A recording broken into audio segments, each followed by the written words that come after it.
today for launch.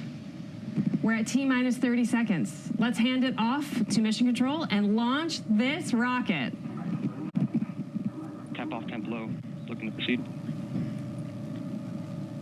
This is thermal. Believe so. T-minus 16, guidance internal. Yeah, go to proceed. T-minus 10. Go to proceed. 9, 8, 7, 6, 5, 4. Command engine start. 2, 1. Ignition.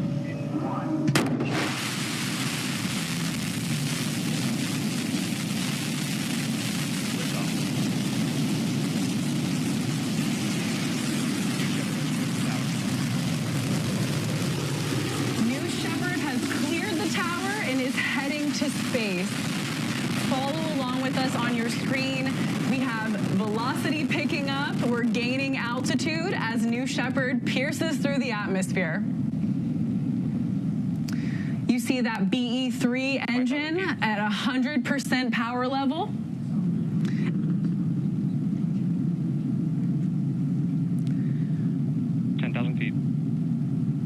New Shepard is approaching max Q here soon, where the aerodynamic stress on that vehicle is at its max.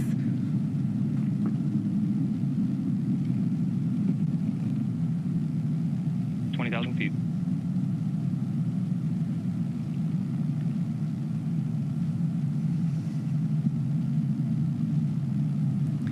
New Shepard has passed max Q.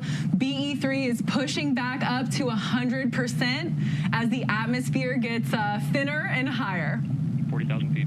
Yeah, right now the astronauts are experiencing increasing Gs. This is going to increase from 1 to 3 Gs here. That's 3 times your weight pushing you down into that seat as you launch to space. Quite a ride.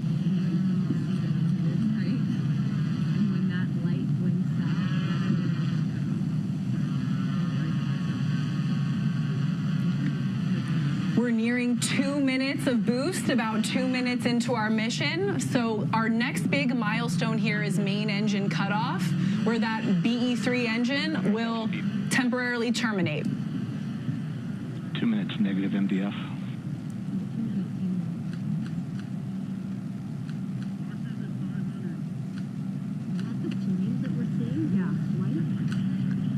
Seconds to MECO.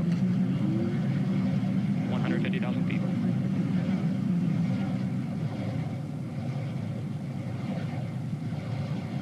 MECO.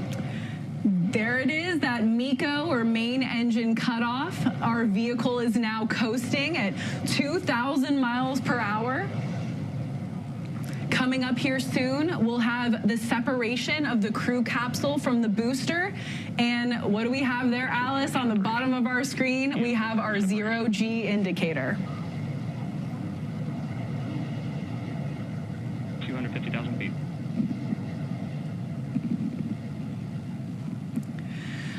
You can see it in the center of your screen. Separation is confirmed.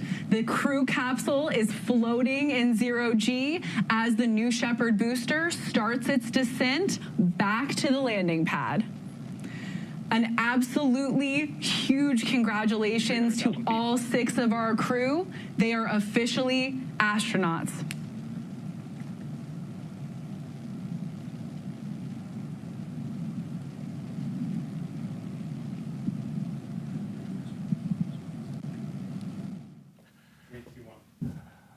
All right.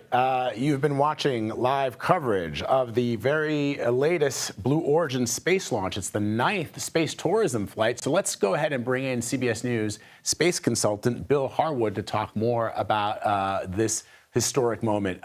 Bill, so are these space tourist flights seeming to you to be getting sort of more routine?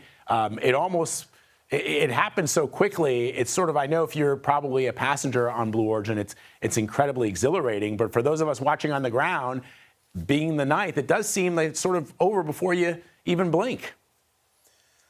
Yeah, you know, from launch to landing is about 10 minutes. And you're right, this is the 9th flight with people on board. So at some point, I won't say routine because as a space reporter, we never, ever call rocket flights routine.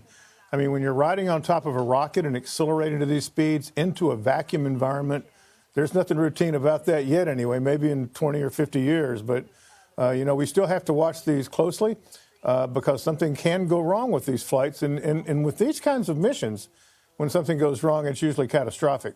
But so far, their flights with people on board have been flawless. Blue Origin's got a very reliable rocket engine, very reliable rocket. And, of course, their spacecraft, the capsule itself, has done perfectly during all of their flights. So routine, no. Worth tracking, yes. Given your years of experience covering the space program here in the United States, Bill, you hear the announcer say, "Congratulations to the crew, you're officially astronauts." By the definition, are they? It's a debatable point. Certainly, these private companies like Blue Origin and Virgin Galactic, they want their passengers to think they're going to be astronauts. NASA and the Department of Defense, they think 50 miles up is the point where space begins. It's where the atmosphere no longer has any effect on flaps and rudders and things like that.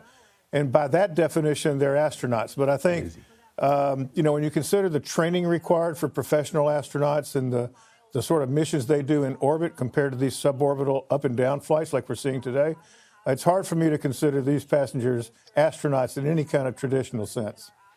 Yeah, because if I was to be a passenger on one of these Blue Origin flights, Bill, I would put in my bio, Vladimir Putin, astronaut. And that's why I asked the question. Absolutely.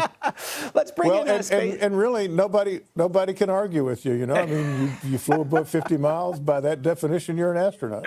I kind of felt like an astronaut when I was in the old Concorde way back when. So yeah, let's bring in space expert Scott Heidler to join Bill Harwood and our coverage of the 9th launch of the Blue Origin tourism flight. Scott, your thoughts as we watch the capsule returning to Earth? Yeah, I definitely want to hop on something that Bill had mentioned, and that is that space flight is never easy. And you hear any engineer, lower level all the way up to the head of NASA, they say over and over again, space flight is not easy. Space is not easy. And that even goes for these types of flights, space tourism flights, if you will. As Bill mentioned, that any small thing could go wrong that could end up in a catastrophe. So there's a big focus on that. But also, going beyond that, about the specific mission, this type of travel, and that it is space tourism, but what it does is more than just give 6 people the ride of their life. It exposes a lot of folks, and we're seeing it come right down the booster landing right now. When you look at that image right there, a booster landing on ground safely that can be used again, that's part of what this is all about too. That is development. So even though you have 6 folks, that's very cool to me. Sorry, Scott. There was another person in my ear. Were you still speaking? Yeah, sorry. And so, bottom line is, yes, space tourism, but also it helps the space companies understand and improve their launch systems, because the more you do it, the more you learn.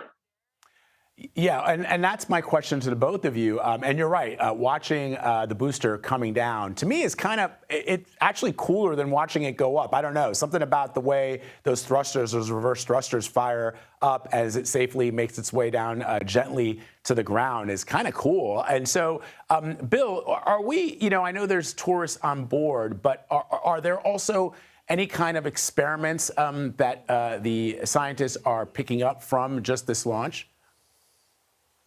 Not on this flight. I mean, Blue Origin may have some instrumentation on the booster that's collecting more data. They're also designing a moon lander and other vehicles like that they're taking all this landing data and plugging back into that. But this flight doesn't have any crew-tended research on board, but Blue Origin routinely launches NASA experiments, corporate university experiments. They've launched the new Shepard without any people on board, just instruments.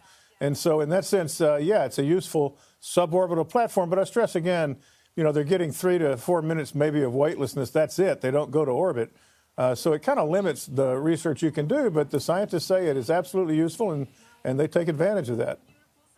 So, Scott, we can see the capsule coming back down to Earth. Describe what potentially those tourists are feeling like right now. right now they're on the tail end of the ride of their life, if you will. And as Bill just said, it's short, but it's something that two of them on board have experienced it before. A couple from Central Florida here.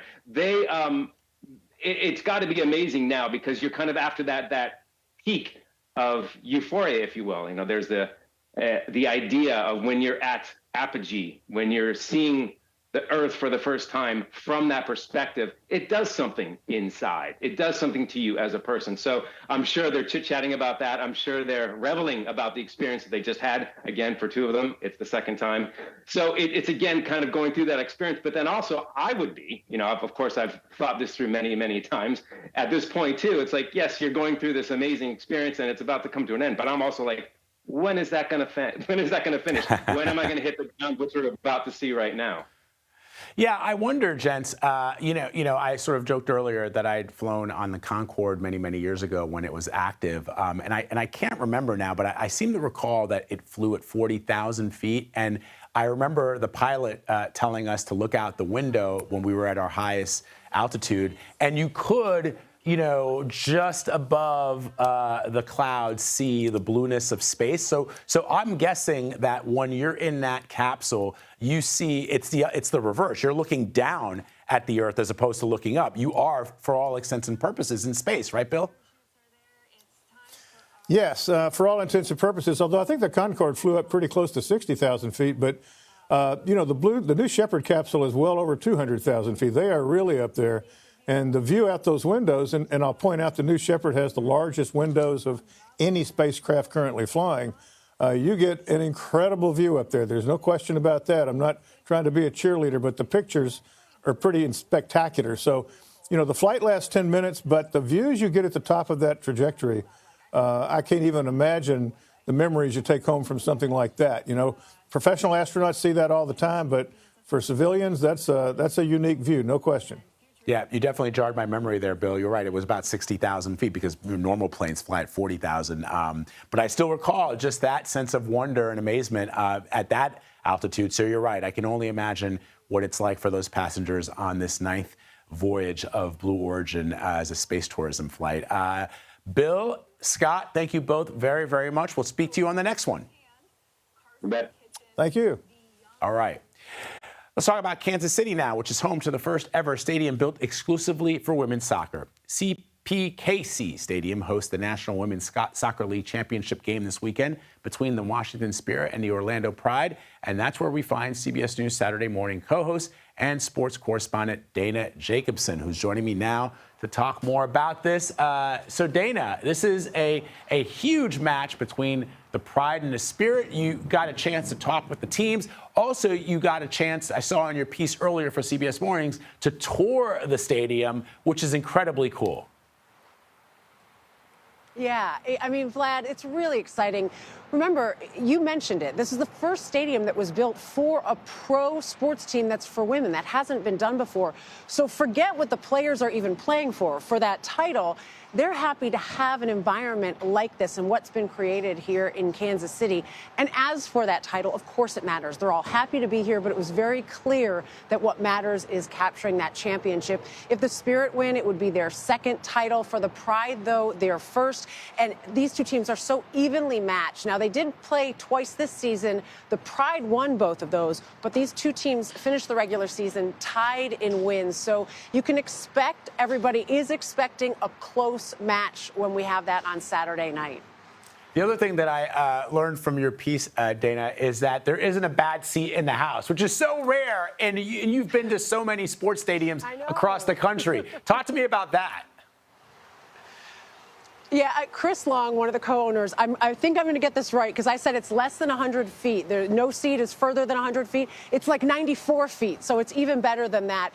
They really took time to curate this environment because it is about the fans. It's about inclusivity, and it's about everything from the seats to you're seeing behind me. They're starting to take the tarp off of the pitch. This grass is curated in a way that we haven't seen before. Top of the line, state of the art. They've got heaters below it because obviously the temperatures here can get quite quite chilly. They have a vacuum system that if it rains, it can drain it. I believe that their head groundskeeper told me in like less than 2 minutes, they can get it drained from the field. And they have these LED grow lights, which had been on it earlier, and that keeps the grass in pristine condition. This is what matters the most. Think about any environment where you're playing. Imagine if it's basketball. You've got, wood that isn't done well. You can't have grass that is bumped or not seeded properly. And this is something in women's soccer, especially, we've seen just poor field conditions, even at the World Cup level. So this facility and this pitch is state-of-the-art, top of the line, and one that all of the women in the NWSL can appreciate, and even all the fans throughout. Indeed. Dana, this is really, really cool seeing you there, seeing our colleagues from CBS Mornings there as well, and very, very excited for the game. Dana Jacobson reporting for us. Thank you, Dana. Thanks, Vlad. All right.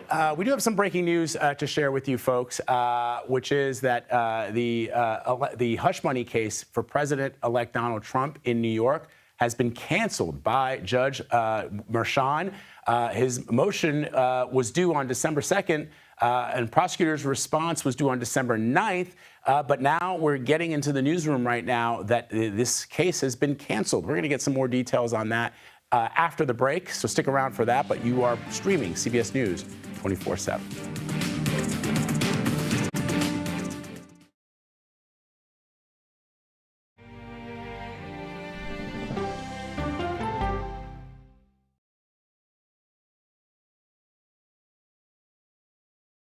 Go to the ends of the earth. Right now. We got something crazy. And reach for the stars. Here we are. Todd. Yes, it's my comeback. Hey, this is pretty fun. But wait, there's more. Experience thought-provoking, Welcome to the idea of being a human being. innovative, and truly original reporting. Look through a telescope and go, wow. Because there's always something new under the sun on CBS Sunday morning.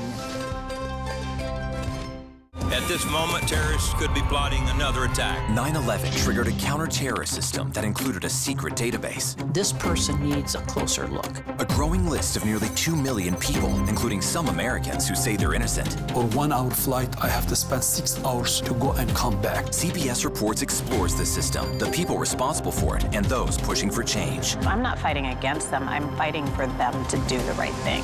The Watch List, now streaming on the free CBS News app.